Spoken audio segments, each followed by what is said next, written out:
Well, I want to be very careful about this because I'm not an authority, but there might be a couple of practical ideas that I could offer. The first one is, if you want to be a good writer, you have to start by being a good listener. And the reason you want to be a good listener is to capture and remember how people express themselves. Because some people will go down the street to the corner and other people will thunder down the way. So at a very, I don't want to say early point because that then puts a time limit on it. But if you are thinking seriously about becoming a writer, then the better the listener you are, the more it's going to complement your progress. Another thing that is buried in between those lines is that it's not the vocabulary you use, it's how it's expressed. And expression is everything that captures the reader's attention and interest. And the last thing I'll say is simply that you can't beat bum on the chair. The more time your bum is on the chair and you're writing, whatever it is, long, short, a thought you've had, something that ticked you off on the news last night, or whatever it is, and you're sitting there writing away, that's going to improve your ability to develop, and there's no substitute for bum on the chair.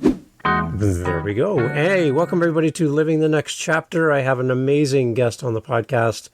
I can see him on my screen. He can't see me because of the power of Zoom, which apparently is having a bad day today. But that doesn't stop us from creating great content. And you get to meet a great author. I love talking to this gentleman. He makes me laugh. And he keeps me on my toes, which is a great combo. So excited to have Bruce here on the podcast. Bruce, welcome to Living the Next Chapter. Glad to have you here. Good afternoon, David. Great to be with you and your audience. Amazing. Tell everybody, first start here, Bruce. Where are you located today in this great big world of ours? I'm in London, Ontario. Excellent. Not London, England, everyone listening at home. London, Ontario. I sail, boy, no. It's the colonial version. There you go. It's the version that's not the UK version, but we do love our listeners in the UK as well. So hello to you. Bruce, introduce yourself to everybody. You have a very interesting background and a very interesting history. Tell us a little bit about your background. Okay. Well, thanks very much, Dave. I've been very fortunate the way my life and career have unfolded because I started out getting a full scholarship at McMaster University with the military. And when I graduated, then I joined my regiment, Princess Patricia's Canadian Light Infantry. And the battalion I joined at the time was in Edmonton.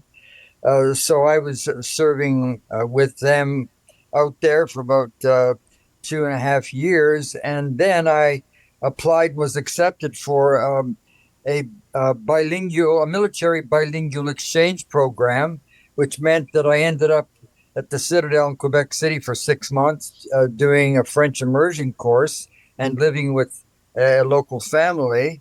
And after that, I was sent to Camp Belcarche, where the Royal 22nd Regiment is based. And I served another 18 months with them to develop the French I'd learned.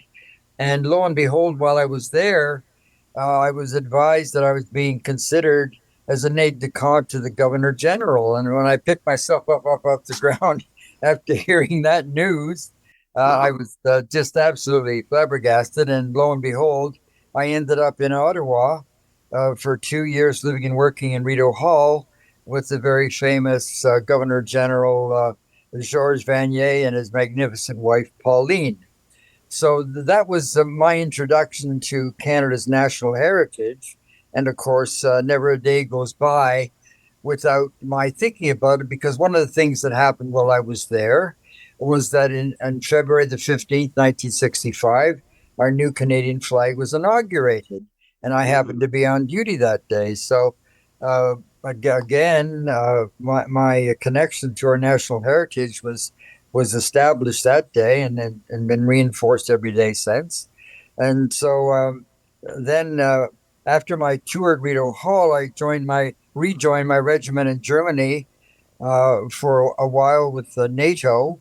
And at the time, the Minister of Defense was playing games with the armed forces, trying to unify them, which no other country in the world had ever done. And so I thought to myself that perhaps it was time to reevaluate my career choices. So I resigned my commission, returned to Canada, and became involved in public affairs and media relations, and was pursuing a civilian career in that category. And be damned if 21 years later, National Defense didn't come back to me to ask me to re-enlist. And I said, well, excuse me, I just have a question. And they said, yes, sir, any question would be fine. I said, well, are you absolutely crazy? I'm 49 years old. They said, oh, sir, we didn't mean the regular force. We meant the reserve force. I said, well, you didn't say that. So after we got that straightened around, my wife and I had to have a serious conversation. And being the fabulous person she is, she said, well, you're always talking about the military and your experiences there. So why don't you rejoin?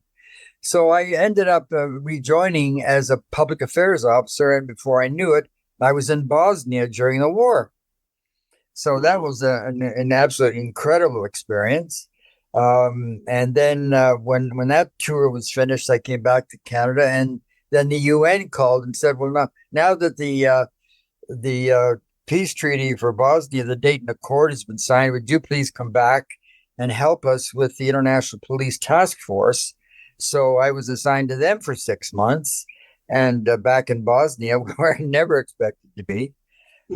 So that sort of took care of my career, or my time with the United Nations, which I think is an absolutely incredible organization, because what I discovered very early, Dave, was that every country who contributed people to the United Nations force, regardless of where it was, always sent their best. So working with the best people from other countries in the world, and what a fabulous eye-opener that was. And of course, they all had a very high regard for Canadians, so that was reinforcing as well. So that was how I got started. And then later on, started writing. And when COVID came along, I ended up writing a baseball novel called Switch Pitcher. And when that was over, I decided it was so much fun. Why don't I try something else? And that's how I came up with the elements for the Canadian Veterans Party. Nice. So, okay, you said that they send their best, right, from each of these countries. So I would concur that we as Canada sent our best, having you go. So thank you for your service. What a path, right? To know that you could be in all those different places, speaking different languages, experiencing different cultures, and serving your country at the same time. What a great story. Well, you're right. And I would encourage young people, young Canadians today, to seriously consider service to country as a career choice, because there's nothing finer. Right. Yeah. And I think that's something we need more of these days. We need that that commitment to our country and a love for country. I think that's something that we are lacking in a little bit, I think, today. And your example is a great example of what we can do by just giving our life to the cause and supporting others. It's beautiful. Thank you. It's great. So you're an author. There had to be a spark for you that made you go, hey, I want to become an author. What was that initial spark to put pen to paper? Dave, when you phrase the question that way, I don't know if there was a spark to put pen to paper that motivated me as much as what happened as a youngster, because from a very early point, one of the aunts in my family was a librarian in Toronto. I was born and raised in Timmins, the gold smuggling capital of North America, and every birthday, and July the 1st, she would send me a book. And of course, initially my parents were reading those books to me. And then eventually I was able to do my own reading. But the other thing that really formed and motivated my interest was that my mother was a voracious reader. Hmm. But not only that, when she'd finished reading a particular book, then she'd tell everybody what she just read. So I grew up thinking that it was perfectly normal for everybody and anybody to read a book and then talk about what was in the book. And so as that had its influence on me as I evolved and grew, I suddenly started to suspect that maybe I was more of a storyteller than a writer. And I think that I would have to admit that in front of whatever group of writers happen to be available. That my first suspicion is that I'm not as much a writer as I am a storyteller. That's a big difference. Let's unpack that more. I want to develop that thought a little bit more for the young authors, new authors listening on the distinguish between the two. Let's do that a little bit more. Let's get deeper in that. Okay. Um, the thing about stories is that human beings relate to stories probably better than any other force or syndrome in society. And that is because the stories are about our fellow human beings. And she did this, and he did that, and they did this, and whoa, then what happened?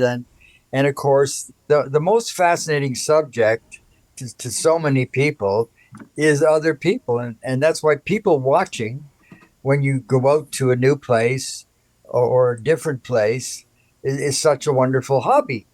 And I'm not saying it's a Canadian hobby, Mm-hmm. but I think it's international. But when you're in a place that allows you to just sit there or stand there or be there and watch other people and how they're behaving, it's always fascinating. So that's related to storytelling, and I guess it's all part of our makeup is Homo sapiens. Yeah. And I think going back in the day, there was a point in time when reading was probably for more of the elite, where not everyone could read or have access to books. So a story told from person to person was the way things were communicated, lessons were taught. And stories have always been that thing that's been there through time to kind of lead and guide cultures and civilization. Its stories are really important. Exactly, and of course our indigenous friends Right. will tell you readily that their own history and culture was always passed on by word of mouth. It's amazing. So I like the distinguish how you distinguish between storytelling and writing, and I like the fact that we can kind of draw a line there and go. There might be elements where you do both, but you can be good at one and be working on another. I think that's a good combination for an author listening. Well, and they probably complement each other, don't they? Right. I think so. Yes. So when you look at your first book around Switch Pitcher, tell me a little bit about the story behind this book. I love the idea because I know what a switch batter is. I can see them up at the, up the plate, and they all of a sudden they switch hands and they turn their bodies, and now they're hitting a different direction. But a switch pitcher is really foreign to me. And seeing that you speak multiple languages, can you break this down to us for someone who's foreign to the idea of a switch pitcher? What is this all about?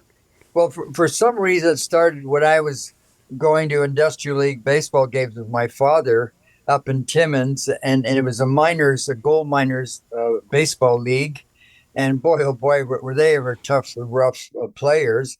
But I'd been sitting there in the stands with Dad, and noting that some batters hit from the right, other batters hit from the left. And so I asked Dad one day, how come there aren't any switch pitchers? He said, gee, I don't know. So that was the question I grew up wondering and thinking about. And it stayed with me for many, many years. And then finally, it dawned on me that the reason there weren't many switch pitchers was because it just takes too darn much training to Right. develop the musculature on both sides of your body that a right-hander or a left-hander has to develop in order to become a competent a major league pitcher. Right. And they start that from little league, of course, when they're just kids, and that demand on the musculature development stays with them until such time as they're able to break into the bigs. So I started wondering what would happen if somehow uh, somebody figured out, gee, um, what would happen if a young child was introduced properly to the idea of being able to throw a baseball from with both arms. So I came up with a storyline that a young boy had been born to a married couple who had both been college athletes. And when they're playing with Carter, his name is Carter Brown, and when they're playing with Carter as a baby, they note that sometimes he rolls the ball back across the floor with his right hand and sometimes with his left hand. And the light bulb goes on. And they say, my goodness, our kid's ambidextrous. Mm-hmm. So because they're both athletes, that really means something to them. And they talk about it and decide that, well, why don't we see if we can develop something with that, but we can't do anything until he's old enough to understand. So they wait until he's 5, and then they ask him if he'd like to do something that nobody else in the world has ever done. So, of course, his eyebrows go off his forehead, and he's really curious. And they explain to him, they say, Carter, if you want, Mom and Dad will teach you to throw a baseball with both arms. So he thinks about that, and then it really appeals to him. And he said, gee, I'd like to try that. And they said, well, okay, Mom and Dad will coach you. And there'll only be one rule, Carter. And that is you can throw as many balls a day as you want to Mom or Dad. You can throw 10 or you can throw 100, but never from the same side twice. Mm-hmm. Mm-hmm. So that's how he starts to develop the musculature on both sides of his body and keeps honing his skills. And then he breaks into the bigs as a relief pitcher, which means he comes on late in the game. And all of a sudden, the batters are faced with this guy who throws right-handed to the batter in front of them. And when they step in the box, he throws the umpire his left hand and starts throwing to the next pitcher with his left hand. And he just freaks them out completely, and the batters can't hit him. Yeah. So he starts with a 0.00 run average, and everybody in baseball is against him, except his own team, of course.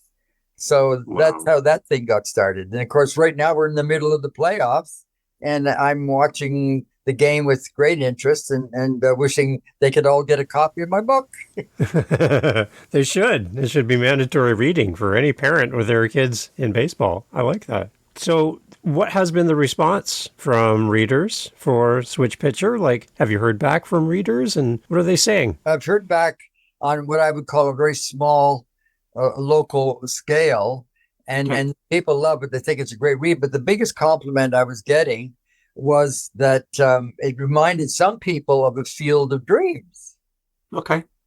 And what's ironic about that compliment, or at least I choose to take it that way, is that it was founded on a novel by a Canadian author, William Kinsella, who wrote Shoeless Joe Jackson.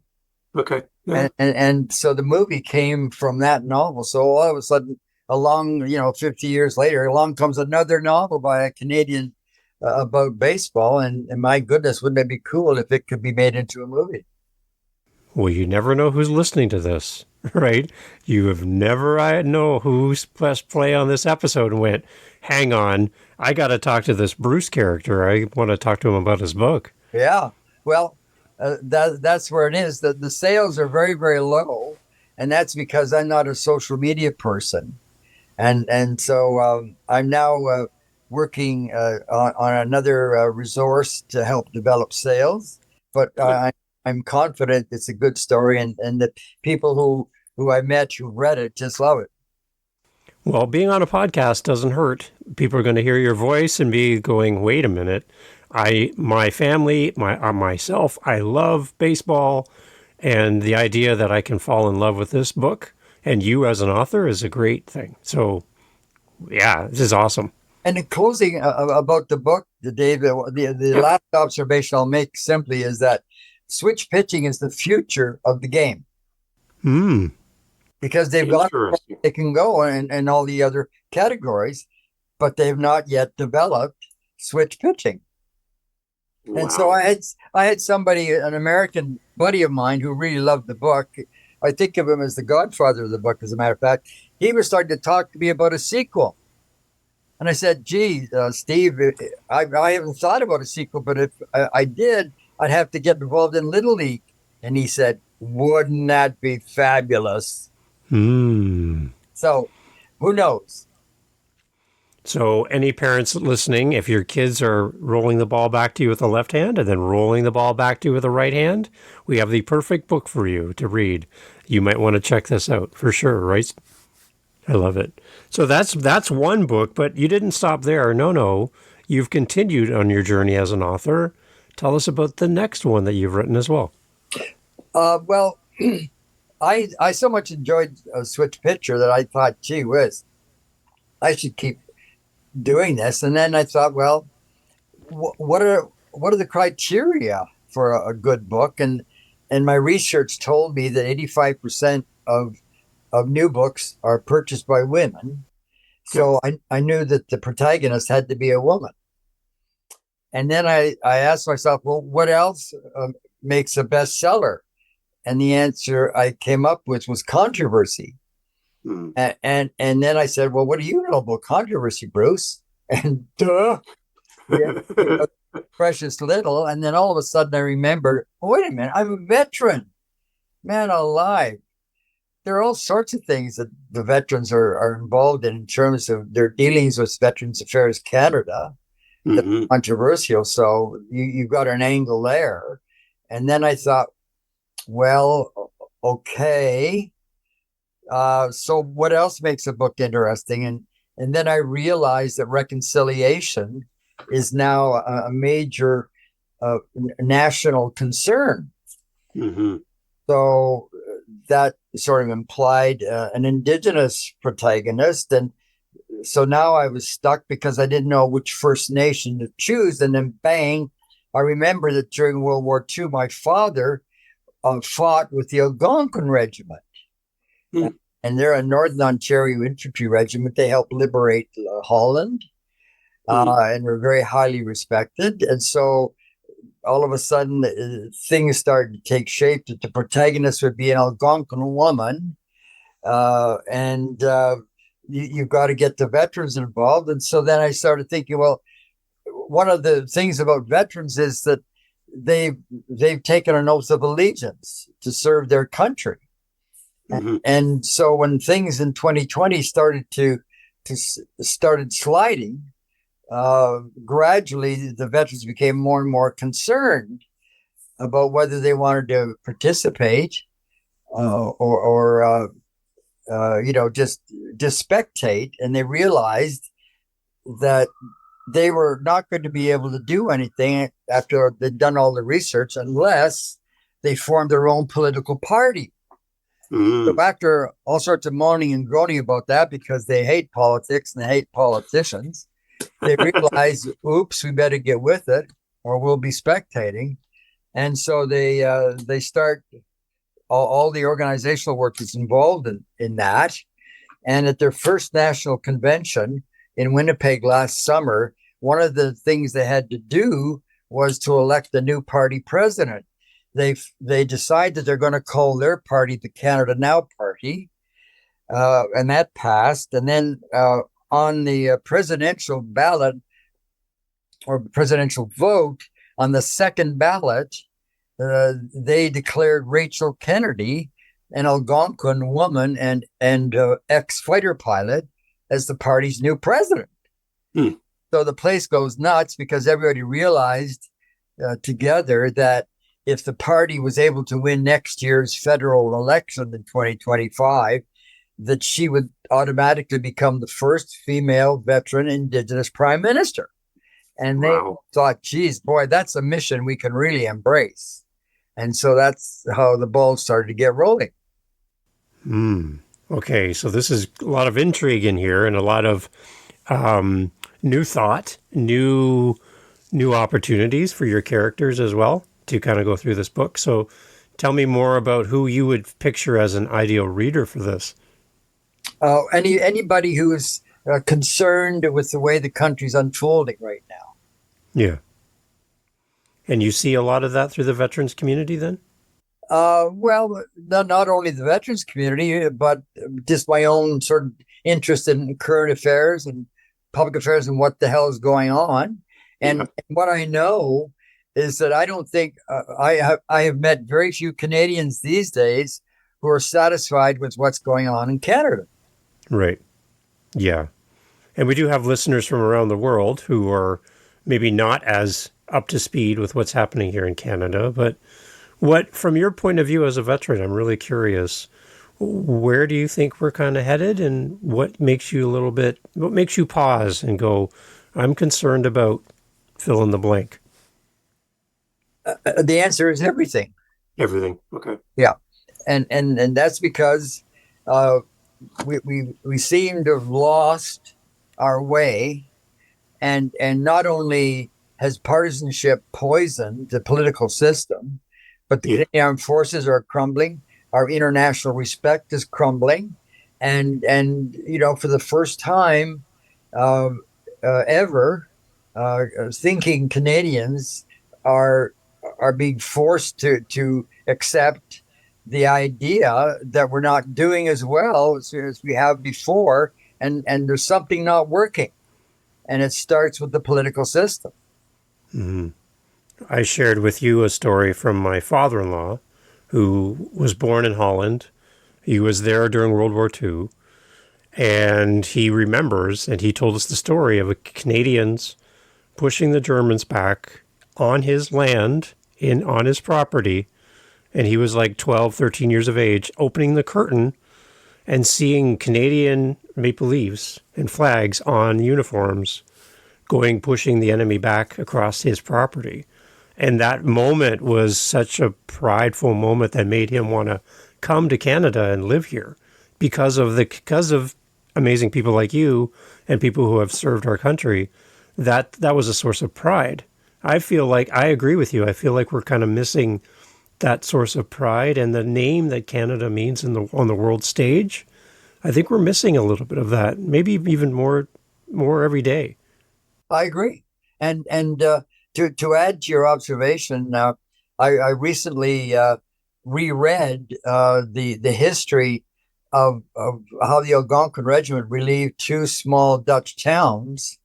And boy, oh boy, the only way to describe that fighting, Dave, is that it was savage. Mm-hmm. And the Germans realized that they were starting to lose the war, and that if they didn't win in Holland, then they would have to be fighting in the motherland to save the motherland. Mm-hmm. Of course, even that started to fade as time passed, and the Canadians and the Allies kept pushing them out. But boy, oh boy, what my father and his regiment went through was absolutely incredible. And unfortunately, David, Canadians have I shouldn't say unfortunately, if I could express it that way, but the reality is the Canadians have never experienced an invasion. Right. We do not understand what it's like to not be able to live the way you normally live because there's an invading army on your doorstep, forbidding you and preventing you from doing what you normally do in order to survive. We've never, ever experienced that. So when I think about what the Dutch went through and your family, I'm just totally in awe of the way they persisted, survived, and now are such big fans of Canada. It's such a treat to go to Holland and then have someone there discover that you're Canadian. My goodness, you think it was like the second coming. And what I wonder about is there any other country in the world that is so much admired by another country across an ocean as Canada is admired by the Dutch? Right. And you told me a great story about a soldier returning to Holland and going back to a place where they were stationed and where they were held up to protect that country, and seeing somebody that helped them in the process, a Dutch citizen, in that story. Can you tell that again? Because I thought that was so cool. Oh, okay. Well, it turns out it was my father. Yeah, that's amazing. So he got out of the forces, I guess it was in 48. He was running the Algonquin Regiment militia in Timmins for several years after the war, and then he got out, and along came Korea. So he and Mother had a long chat, and they both agreed that he should re-enlist, and he did, thinking he was going to Korea. Well, it turns out they sent him to NATO in Germany at Hanover, which of course the troops called Hangover. Mm-hmm. So this is in 1950. And during one of his first leaves, he decided he wanted to go back to Holland and find the windmill where the lady owner had allowed him to establish his company headquarters for the battle. But he wanted to thank her again. So away he goes. And of course,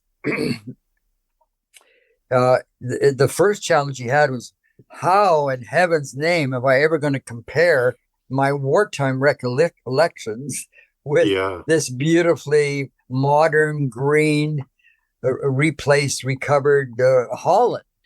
So it took him quite a while to be able to figure out where the windmill should be. And then he finally did all that calculation and decided that he knew that this windmill was it.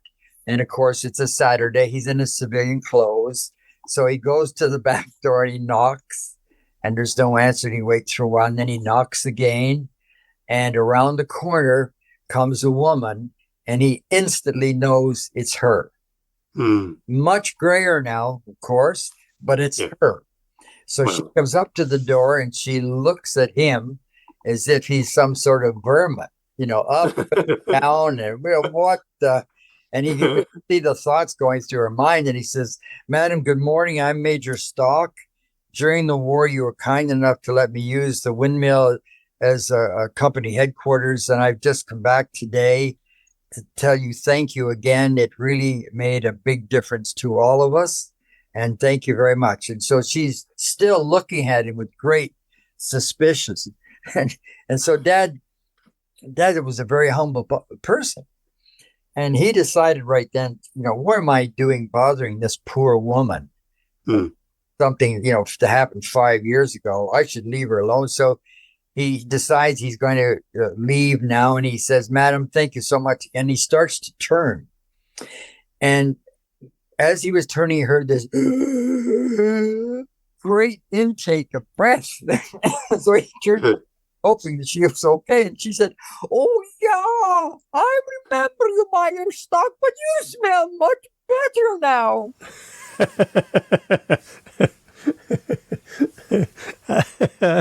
There you go. That was my father's favorite story. There you go. I love it. And I think that's what I love too about what you've written, Bruce, is you've given us the opportunity to travel back and to understand and have a little bit of history through what you've seen as a veteran and then now as an author. You bring these pieces to us, whether you're writing about pitching or you're writing about the Canadian Veterans Party, like you're bringing a piece of you and what you've seen in this world into your writings. And I love that that's kind of your source material. Thank you very much. It's very kind. So if you had some advice for somebody who's new to writing, they're just early in their journey, they could be, it could be a senior, they could be a young person, but they're early days into writing their story. Any kinds of words of wisdom that we can leave for somebody listening to the episode, Bruce? Well, I want to be very careful about this because I'm not an authority, but there might be a couple of practical ideas that I could offer. Mm-hmm. The first one is, if you want to be a good writer, you have to start by being a good listener. Mm-hmm.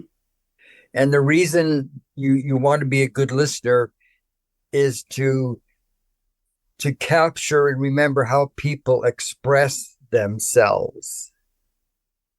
Because some people will go down the street to the corner and other people will thunder down the way.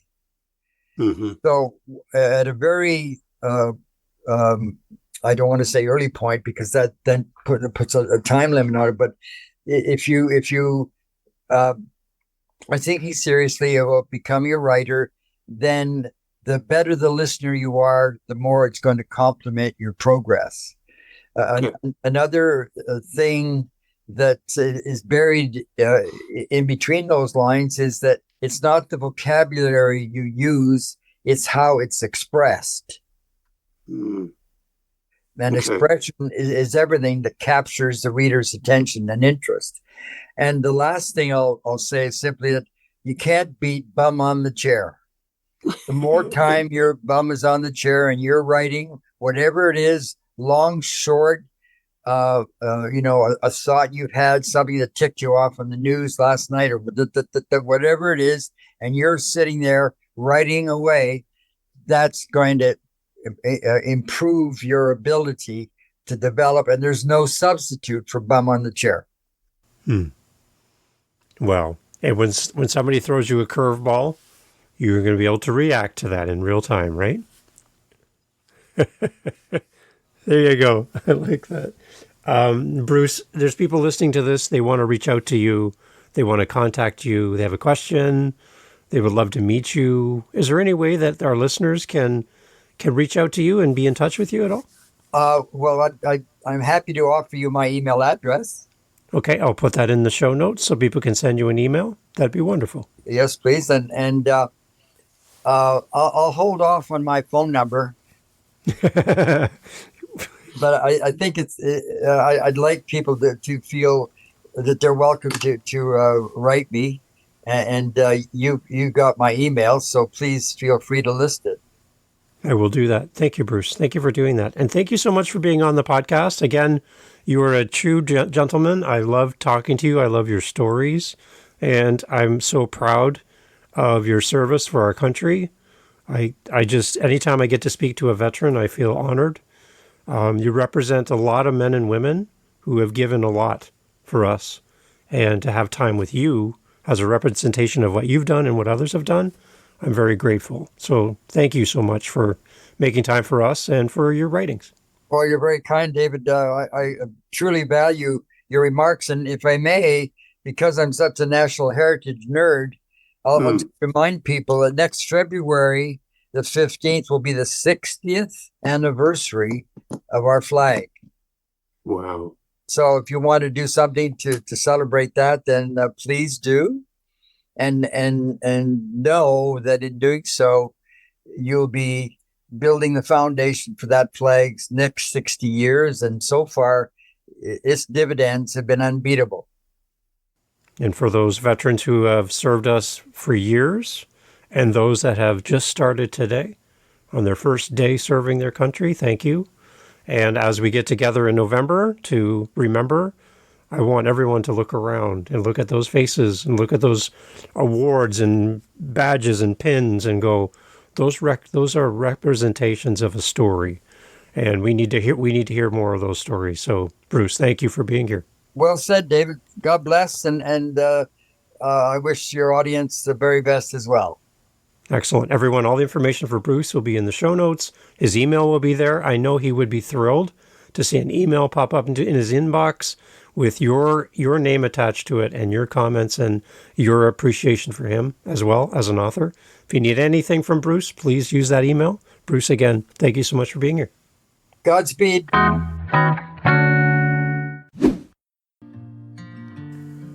Hey, thanks for listening all the way to the end. You are my best friend now. You and I are buddies, so get used to that. I'm going to ask you to help me move someday. We're best friends now. And one thing I would like to share with my best friends is livingthenextchapter.com, our website.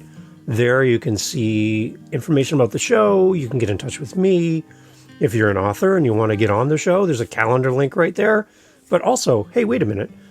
Even if you're not an author, you're a listener to the show and you're like, it'd be kind of cool to talk to the podcaster I listen to and just connect with the host of the show. If that's you and you would love to chat with me, that would make me like super happy to know that you and I can get together and chat about the podcast and all that great stuff. So definitely reach out to me through the link on my website, livingthenextchapter.com. There's a calendar link there. There's also a link to send me a voice message. If you just want to leave a message for the show, I can put it into an episode so you can hear your glorious voice right here on the podcast. That's available too. And as well, there's a buy me a coffee link. And why is it there? Well, as you noticed, if you've been here longer than 5 minutes, every episode has no commercials, like none. I don't sell mattresses or food supplements or counseling courses or my own products. I have nothing to sell you. We do all this for you and to benefit the authors that come on the show. So if you do want to support the show, I do drink coffee and I have my mug right here. And I've got like really cold coffee in the bottom of my mug and I'd love a refill. So there's a buy me a coffee link right on the website. And that money just goes back to help support the podcast and, all that stuff. So if you find value in the podcast and you'd love to support the show, there again, you can reach out to me through email, through my calendar link, through my SpeakPipe link and leave me a voice message, or you can buy a coffee, or you can do them all. And then we'd be like super best friends and I'll help you move. How about that? Okay? Goes both ways. Thank you for listening to the show. Thank you for being here. You are amazing. You're still listening. Like, come on. Like, everyone else has already gone home. You're still here. So thank you for that. And look forward to having you come back for more and more episodes of Living the Next Chapter. We do it all for you. And we don't do it all to help our amazing authors sell more books so we can encourage them to keep writing. We need authors in this world.